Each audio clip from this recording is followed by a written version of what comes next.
ayat doa dimasukkan di sela-sela ayat-ayat puasa. Apa makna yang terkandung? Lalu kenapa Nabi suka berpuasa pada hari Kamis? Faqala, Nabi menjawab, fa inna a'mala ummati. Assalamualaikum warahmatullahi wabarakatuh. Bismillahirrahmanirrahim.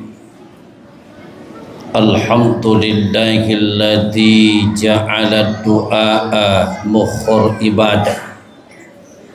Wassalatu wassalam ala asyrafil anbiya'i wal mursalin Sayyidina Muhammadin wa ala alihi wa sahbihi ajma'in, amma ba'du. Qala Allah ta'ala fil Qur'anil azim, a'udzu billahi minasy syaithanir rajim, bismillahirrahmanirrahim. Wa idza sa'alaka ibadi anni fa inni qarib ujibu da'watad da'i iza da'an falyastajibu li wal yu'minu bi la'allahum yarshudun. Sadaqallahul azim. Jamaah tarwih yang dimuliakan dan dirahmati Allah Subhanahu wa ta'ala, berangkat dari ayat yang kita bacakan tadi, surah Al-Baqarah ayat 186. Menurut dalam tafsirnya, apa yang menjadi asbabun nuzul, kenapa sampai ayat ini diturunkan oleh Allah, itu berkenaan ada seorang Arab Badui, Arab pedalaman, Arab kampung, datang kepada Rasulullah bertanya. Dia bilang, ya Rasulullah, apakah Allah itu dekat atau jauh? Kalau Allah dekat, maka aku akan berdoa berbisi-bisi. Tapi kalau Allah itu jauh, maka aku akan berdoa berteriak. Lantaran pertanyaan si Arab Badui ini, turunlah ayat ini. Wa idza sa'alaka ibadi anni fa inni qarib. Dan apabila kamu ditanya Muhammad oleh hamba-hambaku tentang aku, bahwa aku di mana, fa inni qarib, maka sesungguhnya aku adalah dekat. Ujibu da'watad da'i izada'an, aku akan kabulkan doanya orang yang berdoa apabila dia berdoa. Falyastajibuli, dan hendaklah memperdulikan aku. Wal yu'minu bi, dan beriman kepadaku. La'allahum yarshudun, agar mereka mendapatkan petunjuk. Itu yang menjadi asbabun nuzul. Aku dekat. Dekat di sini jangan dipahami zat. Apanya Allah dekat? Pertolongan Allah, hidayah Allah, burhannya Allah, pengawasan Allah. Yang kedua, Kalau diperhatikan ini ayat Al-Baqarah 186, Allah tempatkan di antara ayat-ayat puasa. Mulai Al-Baqarah 183, ya ayyuhalladzina amanu kutiba alaikumusiyam kama kutiba alal ladzina min qablikum la'allakum tattaqun. Lalu ayat berikutnya Al-Baqarah 184, ayyaman ma'dudat faman kana minkum maridun aw ala safarin fa'iddatun min ayyamin ukhar, dan seterusnya. Lalu Al-Baqarah 185, syahrul ramadhan alladzi unzila fihil Qur'an hudal linnasi wa bayyinatin minal huda wal furqan, dan seterusnya. Lalu Al-Baqarah 186 itu tadi, wa idza sa'alaka ibadi anni fa inni qarib ujibu da'watad da'i iza da'an falyastajibuli wal yu'minu bi la'allahum yarshudun. Lalu kembali puasa, kembali ayat puasa, uhilla lakum lailatas siyamir rafathu ila nisaikum hunna libasul lakum wa antum libasul lahunna, dan seterusnya. Ayat doa dimasukkan di sela-sela ayat-ayat puasa. Apa makna yang terkandung? Ini bentuk penjelasan Allah bahwa di bulan Ramadan termasuk amalan yang sangat diperintahkan adalah ibadah berdoa. Makanya bulan Ramadan termasuk namanya syahrul doa, bulan doa. Tidak ada doa yang tertolak dimunajatkan di hadapan Allah. Anggaplah kalau di luar bulan Ramadan kecepatan doa sampai di hadapan Allah, analogi perumpamaan, anggaplah 200 kecepatannya.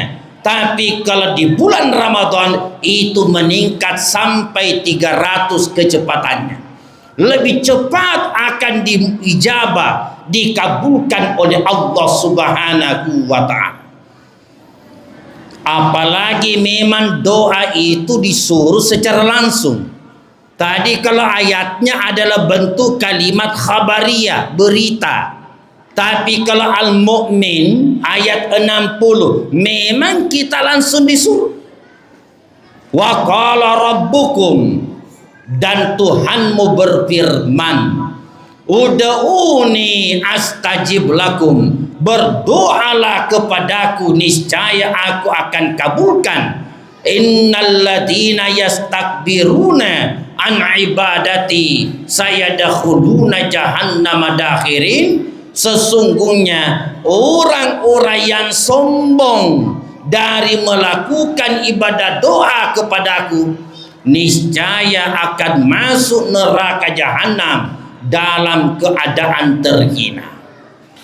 Bapak Ibu yang dirahmati Allah, sebenarnya tanpa berdoa Allah Maha tahu apa yang dibutuhkan dan terbaik bagi hamba. Allah sudah tahu. Tapi kenapa kita disuruh Allah berdoa? Karena berdoa itu adalah bentuk ibadah. Makanya orang yang tidak mau berdoa dianggap mengingkari salah satu bentuk ibadah dan dicap dalam Al-Quran sebagai orang sombong. Dan ketika Allah menyuruh kita untuk berdoa, wa qala rabbukum, diawali firman-Nya, wa qala rabbukum, dan berfirman Tuhan. Rabbukum, jamaah sekalian, bahasa Arab aslinya Tuhan, ilahun. Kalau Rabbun itu arti dasarnya pengatur. Kenapa tidak dikatakan wa qala ilahukum? Yang Allah sebutkan Rabbukum, yang arti dasarnya tadi pengatur. Tauhid itu dijabarkan dalam 3 pengertian. Ada namanya tauhid uluhiyah, ada namanya tauhid ubudiyah, ada yang dinamakan tauhid rububiyah. Apa itu tauhid uluhiyah? Keyakinan seorang hamba mengakui la ilaha illallah, tidak ada Tuhan selain Allah.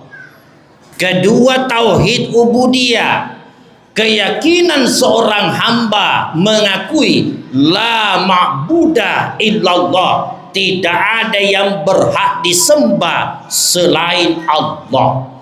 Yang ketiga, tauhid rububiyah. Ini rububiyah, keyakinan seorang hamba mengakui tidak ada yang mengatur alam semesta kecuali Allah. Yang mengatur alam semesta hanya Allah sendirian. Dan apa yang Allah atur tidak ada yang salah. Maka diharamkanlah kita sebagai hamba jangan pernah menilai Allah yang tidak-tidak. Jangan pernah hadir berburuk sangka menilai Allah yang tidak-tidak. Apapun yang Allah atur itu semuanya adalah benar. Maka janganlah seorang hamba berburuk sangka kepada Allah. Apa yang bisa menjadikan seorang hamba berburuk sangka kepada Allah?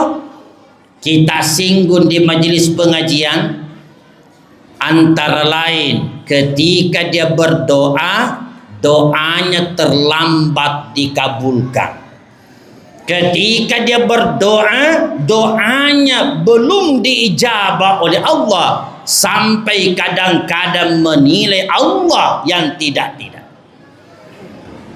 Makanya diawali wa qala rabbuk. Tidak ada doa yang ditolak oleh Allah, tidak ada doa yang tidak diijabah. Setiap hamba berdoa pasti akan dikabulkan. Karena Allah sendiri yang suruh, ud'uni astajib lakum, berdoalah kepadaku niscaya aku akan kabulkan. Minta kepadaku niscaya aku akan kabulkan. Itu adalah bentuk jaminan pengabulan doa di hadapan Allah. Semua doa akan dikabulkan selama tidak ada yang menghalangi, benteng yang membatasi antara hamba dengan Allah Subhanahu wa ta'ala. Maka jangan sekali-kali benteng itu masih ada, karena itu menjadi penghalang sehingga doa kita tidak diijabah atau tidak dikabulkan oleh Allah. Apa antara lain?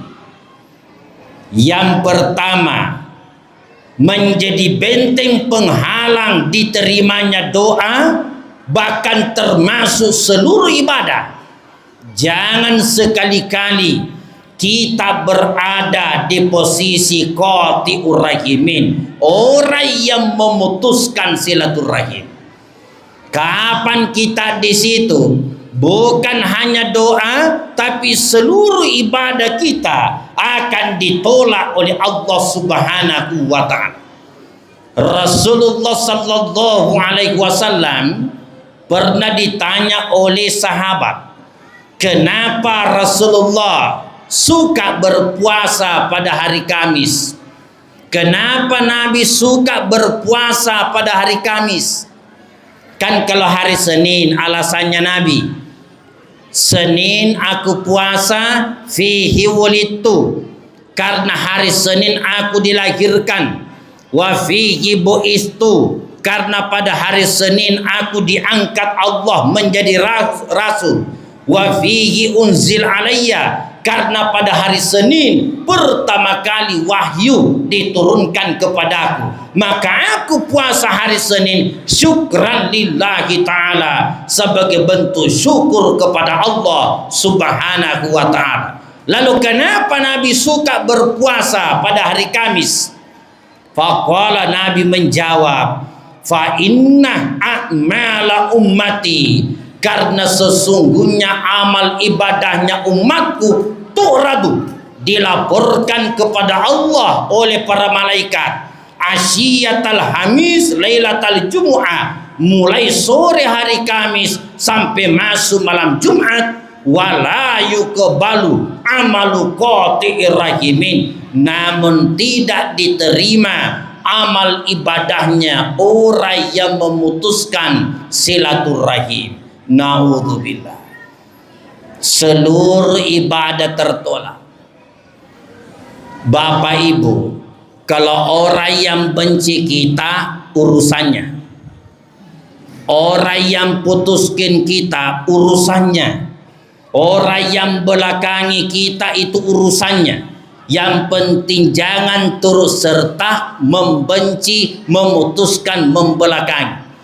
Yang dilarang Nabi, la taqata'u, jangan saling memutuskan, wala la taqata'u, jangan saling memutuskan, wala tadabaru, jangan saling membelakangi, wala tabagadu, jangan saling membenci, wa kunu ibadallah ikhwana, jadilah engkau hamba-hamba Allah yang bersaudara. Kalau orang yang benci kita, jangankan kita, Nabi saja manusia yang paling terbaik masih ada yang membencinya, apalagi kita hanya sebagai manusia biasa. Yang penting jangan di posisi qati'ur rahimin, karena bermudarat seluruh amal ibadah kita tertolak di hadapan Allah Subhanahu wa ta'ala.